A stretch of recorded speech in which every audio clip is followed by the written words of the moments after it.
Iran Israel এবং হচ্ছে যুক্তরাষ্ট্র যে যুদ্ধটা হচ্ছে সেটা সর্বশেষ যে আপডেট সেটা হচ্ছে ইরানের উপর একটা বড় ধরনের বিপদ চলে আসতেছে।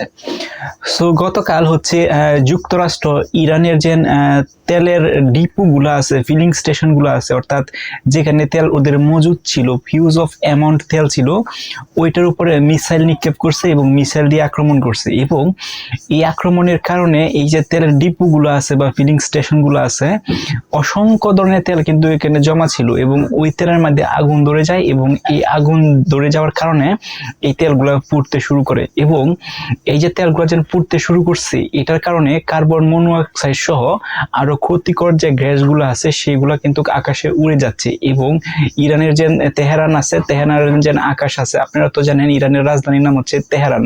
তো এই তেহরানের আকাশে হচ্ছে কালো মেঘের ধোঁয়ার মতো উঠতেছে। অর্থাৎ এই যে গ্যাসগুলো যেন আছে, এই গ্যাসগুলো যেন পুড়তেছে, এই যে তেলগুলো যেন আছে, তেলগুলো যেন পুড়তেছে।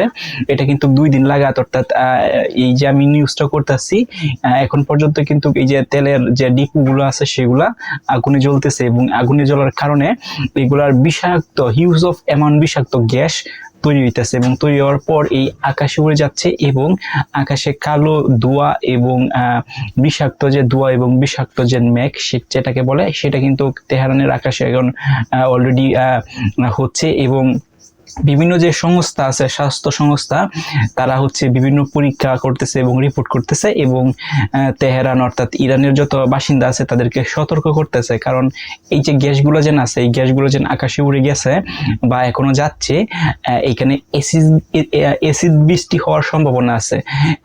অ্যাসিড বৃষ্টি যদি হয় তাহলে হচ্ছে এটা যদি মানুষের শরীরে আসে বা স্কিনে পড়ে তাহলে হচ্ছে ধরনের ক্ষতিগ্রস্ত হয়ে যাবে। তো চিন্তা করে দেখেন, বৃষ্টি তো সারা শহরে হবে, অর্থাৎ ইরানে যদি হয় এটা সার্টেন এলাকায় তো হবে এই বৃষ্টিটা।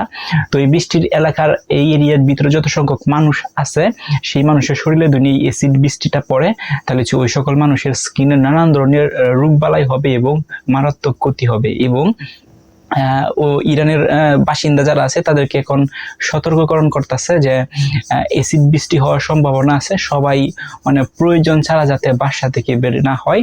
এবং যদিও অ্যাসিড বৃষ্টি হয়, যদি কোনো কারণে ইন কেস অফ ইমার্জেন্সি শরীরে এই অ্যাসিড বৃষ্টিটা পড়ে যায়, তাহলে তাৎক্ষণিক এই যে অ্যাসিড বৃষ্টিটা শরীরে পড়বে সেখানে কোনো ঘষা দেওয়া যাবে না, সেখানে অন্য কিছু প্রয়োগ করা যাবে না। ঠান্ডা পানি দিয়া বা ফ্রেশ যে মিনারেল পানি আছে সেটা দিয়া ওই স্থানটাকে ধুয়ে ফেলতে হবে এবং যে জামা কাপড়গুলো থাকবে সেগুলো দ্রুত চেঞ্জ করতে হবে এবং চেঞ্জ করিয়া এই জামা কাপড়গুলোকে ফেলে দিতে হবে অথবা জমা করে কোনো জায়গায় নিরাপদ স্থানে রেখে দিতে হবে। এবং অ্যাসিড বৃষ্টি হইলে বিশেষ করে স্কিন যেন আছে মানুষের ত্বক, এই ত্বকের নানানের এই যে জ্বালা পোড়া করতে পারে। এটা একটা নর্মাল, কারণ শরীরে দুই অ্যাসিড বৃষ্টি পরে জ্বালা পোড়া করবে, দ্যাটস নর্মাল। বাট এই যে অ্যাসিড বৃষ্টিটা আছে এটা তো প্রাকৃতিক তৈরি অ্যাসিড বৃষ্টি, এটা যেন শরীরে জ্বালা পোড়া করবে এটাও ঠিক আছে। এর সাথে ভিতরে ইন্টারনাল অফ ফুসফুস যেন আছে, এই ফুসফুসেও কিন্তু নানান ধরনের ক্ষতির সম্ভাবনা থাকবে। সো বিভিন্ন যে স্বাস্থ্য সংস্থাগুলো আছে সেগুলো হচ্ছে ইরানকে পরামর্শ দিচ্ছে, বা ইরানের যে নিজস্ব স্বাস্থ্য সংস্থাগুলো আছে তারা কিন্তু মানুষকে মাইকিং করতেছে এবং নানানভাবে সচেতন করতেছে যদি অ্যাসিড বৃষ্টি হয় তাহলে হচ্ছে ঘরের ভিতরে থাকতো, যদি কোনো কারণে ইমার্জেন্সি পরেই শরীরে অ্যাসিড বৃষ্টি তাহলে সে ঠান্ডা পানি দিয়ে সেটাকে ধুয়ে ফেলতো। সো এখন পর্যন্ত অ্যাসিড বৃষ্টি কিন্তু হচ্ছে না, বাট হওয়ার সম্ভাবনা অনেক বেশি, কারণ যে পরিমাণ ধোঁয়া এবং যে পরিমাণ কার্বন মনোক্সাইড আকাশে উড়ে যাচ্ছে এই বিষাক্ত গ্যাসগুলা, সেগুলো আশঙ্কা করা যাচ্ছে খুব শীঘ্রই অ্যাসিড বৃষ্টি হওয়ার সম্ভাবনা আছে। ইভেন এটাও দেখা যাচ্ছে ইরানের আকাশে কালো ঘন মেঘ আসতেছে এবং এটা হওয়ার সম্ভাবনা খুবই বেশি।